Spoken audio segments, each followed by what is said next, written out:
So basic concepts.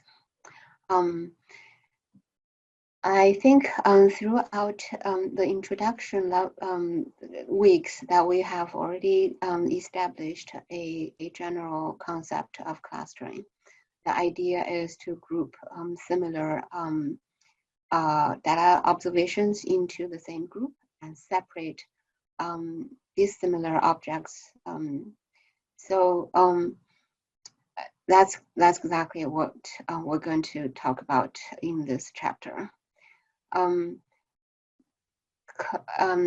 As we have the definition of the cluster tell us that the definition is based on the similarity. And we're going to, again, this and next week, look at different ways to measure similarities of different data points. Another thing that we want to actually make clear is the terminology. So in cluster analysis, clustering, when we use clustering as a noun, it refers to a set of clusters. So that's the result of your algorithm gave you. It gave you a clustering. A clustering consists of a set of clusters. As a verb, clustering means the process, refers to the process of finding the clusters. So the algorithm is clustering your data. And in the result, you have a clustering. If you have questions, feel free to interrupt anytime. I have a question. Sure. So because we need to be able to use distance measures, we can only cluster not categorical variables. Or can we cluster categorical variables somehow? Yes, we can. Remember at the, data preprocessing lecture, we talked about distance measures. We talked about Euclidean distance, Manhattan distance. Those works on numerical data. But for categorical data, we talked about a Jacob index, which basically counts in a set how many over shared values are in two sets, right? So it works for classification also. Right, exactly.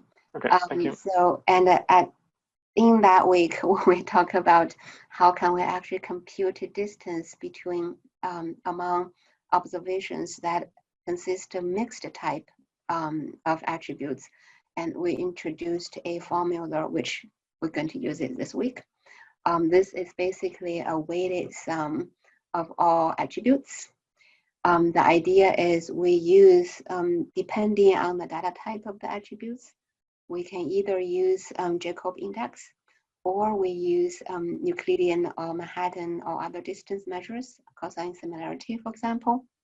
And then we assign them weight and we sum them up. So this is how in clustering analysis, we deal with mixed type data. Okay. So clustering analysis, a typical use, we know that all clustering analysis is unsupervised. The clusterings are formed without predefined class labels. So without input, we are given a set of observations and that's all. Maybe a number of hyperparameters, but not the gold standards or target. So clustering analysis we have used. So earlier in our data pre-processing steps, we use it for data smoothing and discretization. And in general, clustering analysis can be used to understand what is in the data set. How does data cluster within the data set? We can use cluster analysis to summarize data. When we have very large data sets, we don't want to process every one of them. We create clusters, then we process clusters. So you can think of one cluster could give you one representative data points that can help us to reduce the size of a large data set. And we're going to see next week some examples of using this idea. When data set is too large, we can't really perform clustering analysis. We form small clusters very many of small clusters, and then we perform clustering on top of those small clusters. And cluster analysis can also produce useful information for other predictive learning tasks. For example, if when we do see, if we want to do support vector machines, we need some features.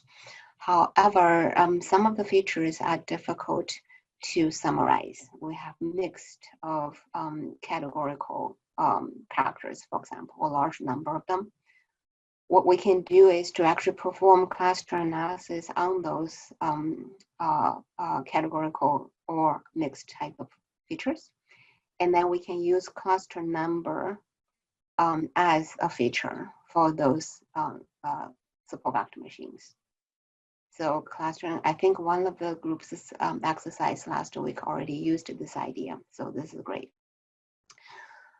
Typical applications, we can use cluster analysis as a standalone tool to get insight into data distribution and how and a clustering tendency. We could also use cluster analysis as a pre-processing step, as we just explained, using generate features for other algorithms. Yeah, feel free to interrupt whenever you have a question. So applications are wild for clustering analysis because it's very easy to do. Many algorithms are made and ready to use, and you don't need any training example.